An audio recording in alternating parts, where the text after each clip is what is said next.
আল্লাহ রাসূল বললেন, জুমার নামাজের পরে একটা দুরূদ শরীফ আছে, এই দুরূদ শরীফ ৮০ বার তেলাওয়াত করলে আল্লাহ ৮০ বছরের গুনাহ মাফ করে দেয়। একটা জবান বন্ধ রাখবেন না, বলেন সুবহানাল্লাহ। নবীজি বললেন, জুমার দিনে নামাজ পড়ার জন্য যে সবার আগে মসজিদে ঢুকবে, আল্লাহ তাকে একটা গরু উট কুরবানির নেকি লিখে দিবে। যে দ্বিতীয়বারে ঢুকবে, আল্লাহ তাকে একটা মহিষ বা গরু কুরবানির নেকি লিখে দিবে। যে তৃতীয়বারে ঢুকবে, আল্লাহ তাকে একটা ভেড়া বকরি কুরবানির নেকি লিখে দিবে।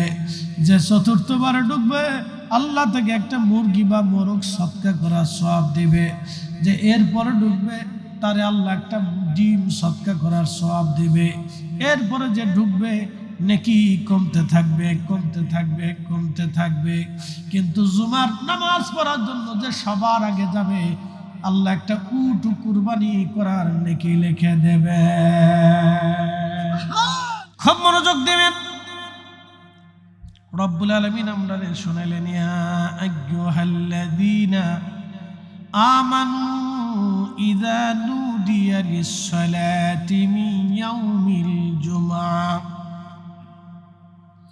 ফাসআউ ইলা যিকরিল্লাহি ওয়া যারুল বাই'। রব্বুল আলামিন বললেন, হে ঈমানদারেরা, যখন জুমার জন্য তোমাদেরকে ডাকা হয়, তখন তোমরা জুমার নামাজ পড়ার জন্য রওনা দাও, চলে আসো। যখন জুমার জন্য আসবা, ব্যবসা বাণিজ্য, বেচা বিক্রি, কাজ বাজ সব ছেড়ে দিয়ে তোমরা চলে আসো। আল্লাহর নবী বলেন, আমার উম্মতেরা রে, জুমার নামাজ আদায় করার জন্য আমার উম্মতেরা যখন ঘর থেকে বের হয়, গোসল করে পাক পবিত্র হয়ে সুন্দর পোশাক পরে ওযু করে যখন তারা হেঁটে হেঁটে জুমার নামাজ আদায় করার জন্য মসজিদে আসে, হেঁটে হেঁটে নামাজে আসে, আমার উম্মতেরা রে, প্রত্যেক কদমে কদমে কদমে কদমে 1 বছর ধরে ইবাদত করলে যত নেকি হয়, 1 বছর ধরে রোজা রাখলে যত নেকি হয়, আমার উম্মতের আমলনামায় প্রত্যেক কদমে কদমে কদমে কদমে আমার আল্লাহ প্রত্যেক বছরের ইবাদতের নেকি লিখে দেয়। একটা জবান বন্ধ থাকবে না, জোরে বলেন মারহাবা। 500 কদম যদি হাঁটেন, 500 বছরের নেকি। কত কদম? কত বছর? যদি 1000 কদম হাঁটেন, যদি 2000 কদম হাঁটেন। এখানে এমন কোনো মুসল্লি নাই যে যার বাড়ি থেকে মসজিদ পর্যন্ত 200 কদম আসে না? বেশিও তো আছে। তাহলে আমি 200 কদমই ধরলাম। তো প্রত্যেক জুমাতে শুধু জুমার নামাজ পড়ার জন্য আপনি হেঁটে যাবেন আর হেঁটে আসবেন, তাতে 400 কদম হাঁটলে 400 বছরের নেকি, 500 কদম হাঁটলে 500 বছরের নেকি, বাকি জুমা তো পড়েই রয়েছে। এই উম্মতের এত মর্যাদা আল্লাহ দিয়ে দিলেন শুধু জুমা। প্রিয় নবী ডাকতে বলে, সাহাবীরা রে, আল্লাহ কোন নবীকে জুমা দেন নাই, আল্লাহ আমাকে জুমা দিয়েছেন। কোন নবীর আল্লাহ জুমা দেন নাই, এই জুমাটা আল্লাহ শুধু আমাকে দিয়েছেন। এই জুমা আল্লাহ আমাকে দিয়েছেন, কোন নবীকে জুমা আল্লাহ দেন নাই। শোনো আমার উম্মতেরা, ইহুদিদেরকে দিলেন শনিবার, আর খ্রিস্টানদেরকে দিলেন রবিবার, আর আমাকে আল্লাহ দিলেন ইয়াউমুল জুমা, জুমার দিন শুক্রবার। এই জুমাটা আল্লাহ আপনার আমাকে দিয়ে দিলেন, আমার উম্মতকে আমাকে বিশেষভাবে আল্লাহ আমাকে দিয়ে দিলেন। আমার উম্মতেরা রে, জুমার দিনে এমন একটা সময় আছে যে সময় দোয়া করলে দোয়া কবুল হয়ে যায়। জুমার নামাজের পর থেকে মাগরিব পর্যন্ত একই সময়ের ভিতরে একটা সময় থাকে, ওই সময় দোয়া করলে দোয়া কবুল হয়ে যায়। কেউ বলেছেন জুমার পরে, কেউ বলেছেন আসরের নামাজের পরে। জুমার দিনে আল্লাহ দোয়া কবুল করে নেয়। আল্লাহ রাসূল বললেন, জুমার নামাজের পরে একটা দুরূদ শরীফ আছে, এই দুরূদ শরীফ ৮০ বার তেলাওয়াত করলে আল্লাহ ৮০ বছরের গুনাহ মাফ করে দেয়। একটা জবান বন্ধ রাখবেন না, বলেন সুবহানাল্লাহ।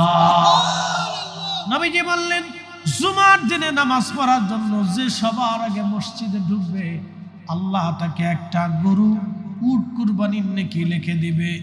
যে দ্বিতীয়বারে ঢুকবে আল্লাহ তাকে একটা মহিষ বা গরু কুরবানির নেকি লিখে দিবে। যে তৃতীয়বারে ঢুকবে আল্লাহ তাকে একটা ভেড়া বকরি কুরবানির নেকি লিখে দিবে। যে চতুর্থবারে ঢুকবে আল্লাহ তাকে একটা মুরগি বা মোরগ সদকা করার সওয়াব দিবে। যে এরপরে ঢুকবে তারে আল্লাহ একটা ডিম সদকা করার সওয়াব দিবে। এরপরে যে ঢুকবে নেকি কমতে থাকবে কমতে থাকবে কমতে থাকবে।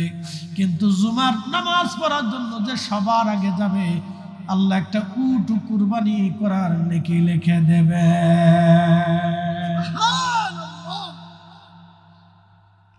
জুমা জুমা আমার আল্লাহ ডাক দিয়ে বললেন, এ বান্দারা, বেচা বিক্রি ব্যবসা বাণিজ্য তোমরা ছেড়ে দাও এই জুমা আদায় করার জন্য। আমি জুমার আনুষঙ্গিক নেকির কথা আপনাদেরকে শোনাচ্ছি। এই জুমার দিনে আল্লাহ এই উম্মতকে মর্যাদা দিয়েছেন। কোন এক সময়ে মদিনাতুল মুনাওয়ারাতে দুর্ভিক্ষ নেমে আসলো। দুর্ভিক্ষ মানে বণিক দলেরা বহির্বিশ্ব থেকে খাবার নিয়ে আসতেছে না। বহুদিন হলো মদিনার বাজার শূন্য হয়ে গেছে। আগের যুগে সিরিয়ার বিভিন্ন অঞ্চল থেকে বণিক দলেরা আরবে বিভিন্ন পণ্য সামগ্রী এনে তারা বিক্রি করত। সিরিয়ার বণিক দল আসে না। এক জুমাতে নবীজি খুতবা দিচ্ছিলেন, ঠিক এমন সময় একদল বণিক সিরিয়ার থেকে শাম থেকে তারা ব্যবসা বাণিজ্য নিয়ে খাবার দাবার পণ্য সামগ্রী নিয়ে মদিনার বাজারে ঢুকেছে। একজন ঘোষক ঘোষণা দিছে, শুনছো মদিনাবাসী, শাম থেকে একদল বণিক দল মদিনার বাজারে পণ্য সামগ্রী নিয়ে আসছে।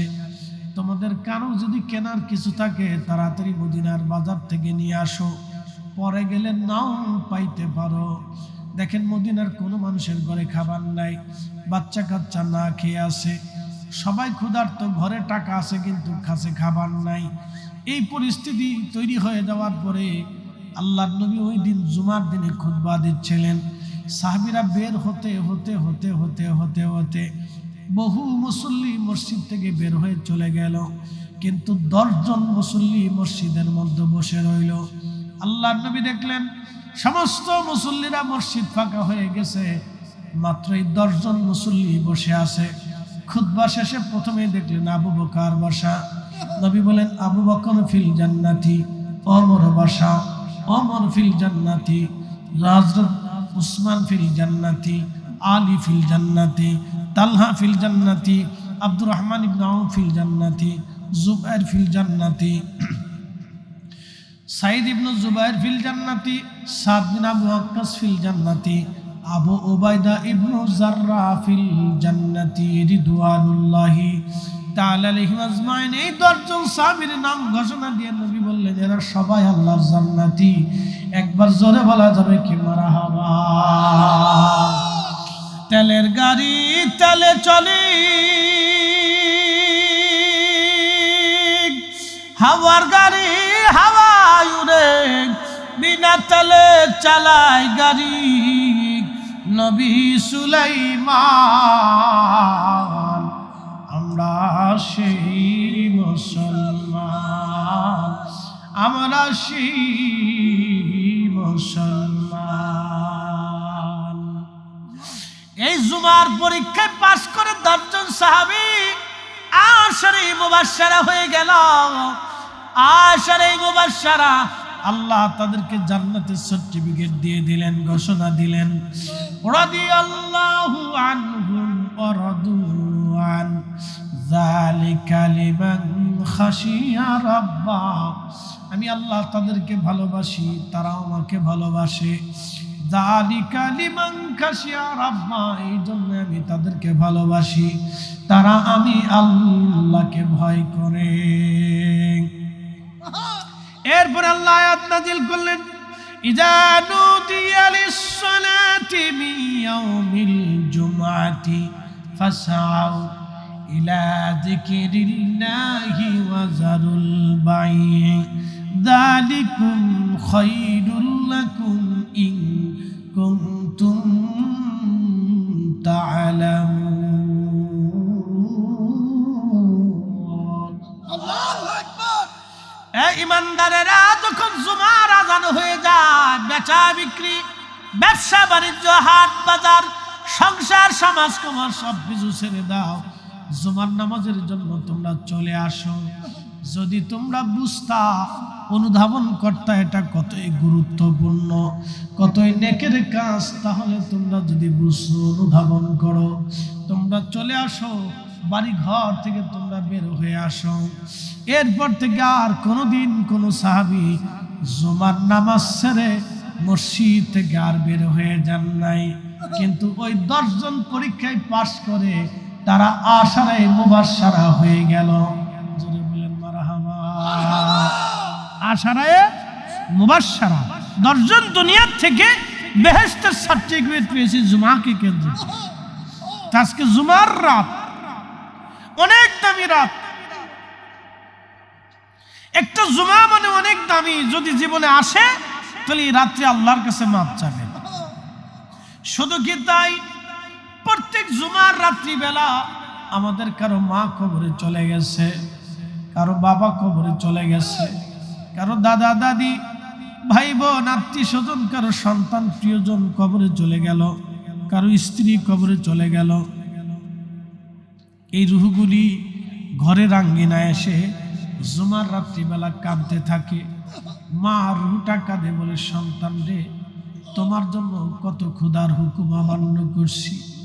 ইমাম ইবনে কাইয়্যিম জৌজি কিতাবুর রূহের মধ্যে লেখেন, ইমাম সুয়ুতি শরহুস সুদূরের মধ্যে তিনি লিখতেছেন, ইমাম রুহগুলি কাঁদতে থাকে, সন্তান রে, আমি মা তোমার জন্য কত হুকুম অমান্য করছি, আমি মা কত নক্ত নামাজ ছেড়ে দিয়েছি, কত রোজা তোমার জন্য আমার ছাড়তে হয়েছে রে বেটা, আমি কবরের জেলখানায় আজকে বন্দী হয়ে গেছি।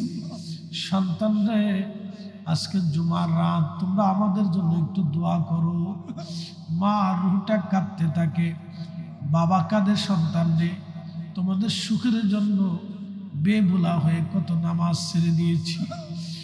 সন্তান রে, কত শীত গ্রীষ্ম বর্ষা অপেক্ষা করে পরিশ্রম করেছি রে বেটা আমার, আজকে কবরের জেলখানায় বন্দী হয়ে গেছি, নেকের ঘাটতি পড়ে গেছি।